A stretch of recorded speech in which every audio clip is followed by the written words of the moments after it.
মানুষ একা বাস করে না। পরিবার, বন্ধু, সহকর্মী এই সব সম্পর্কের মাঝেই তার চিন্তা, আচরণ ও চরিত্র ধীরে ধীরে গড়ে ওঠে। তাই প্রাচীনকাল থেকেই একটি সত্য কথা বলা হয়, মানুষকে চিনতে চাইলে তার সঙ্গীদের দিকে তাকাও। কারণ একজন মানুষের চরিত্র অধিকাংশেই নির্ভর করে সে কার সাথে সময় কাটাচ্ছে। ভুল সঙ্গের ধ্বংসাত্মক শক্তি ধীরে ধীরে কাজ করে। প্রথমে মানুষ তা বুঝতেই পারে না।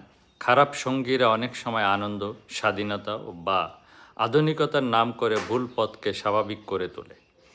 ফলে একজন মানুষ প্রথমে সামান্য কিছু ভুলকে গুরুত্বহীন মনে করে, কিন্তু সেই ছোট ভুলগুলোই ধীরে ধীরে তার চিন্তা, আচরণ ও জীবন দর্শনকে বদলে দেয়। বাস্তব জীবনে দেখা যায় অনেক মেধাবী ও সম্ভাবনাময় মানুষ ভুল সঙ্গের কারণে পথ হারিয়ে ফেলে। তারা এমন অভ্যাস গ্রহণ করে যা তাদের লক্ষ্য ও ভবিষ্যৎকে ধ্বংস করে দেয়। সময়ের সাথে সাথে সেই সঙ্গ তাদের চরিত্রকে দুর্বল করে, দায়িত্ববোধকে কমিয়ে দেয় এবং জীবনের মূল্যবান সময়কে অপচয় করে। সবচেয়ে বড় বিপদ হলো খারাপ সঙ্গের প্রভাব খুব ধীরে ধীরে আসে। ঠিক যেমন একটি পরিষ্কার পানির পাত্রে অল্প অল্প করে ময়লা পড়লে প্রথমে বোঝা যায় না, কিন্তু একসময় পুরো পানিটাই অশুদ্ধ হয়ে যায়। তেমনি ভুল সঙ্গ মানুষের মন ও আচরণকে ধীরে ধীরে দূষিত করে। বাঙালিয়ানা আধ্যাত্মিক দর্শনের আলোকে মানুষকে শুধু নিজের আচরণের জন্যই নয়, নিজের সঙ্গ বাছাইয়ের জন্য দায়ী মনে করা হয়।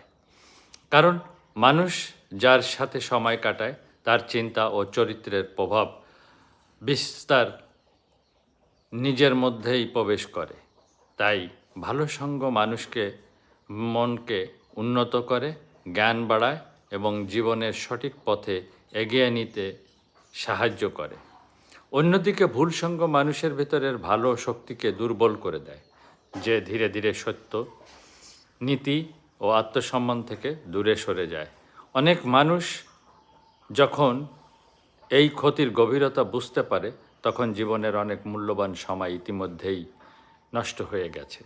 তাই জীবনের একটি গুরুত্বপূর্ণ সত্য হলো, সঠিক পথ ধরে রাখতে চাইলে সঠিক সঙ্গ বেছে নেওয়া জরুরি। কারণ সঙ্গ শুধু সময় কাটানোর বিষয় নয়, এটি মানুষের ভবিষ্যৎ গঠনের একটি শক্তিশালী প্রভাব। ভালো সঙ্গ মানুষকে উন্নতির পথে নেয়, আর ভুল সঙ্গ নীরবে তাকে ধ্বংসের দিকে ঠেলে দেয়। তো বিষয়টি আপনারা বিবেচনা করে ভেবে দেখবেন। ভালো থাকবেন, পাশে থাকবেন। ধন্যবাদ।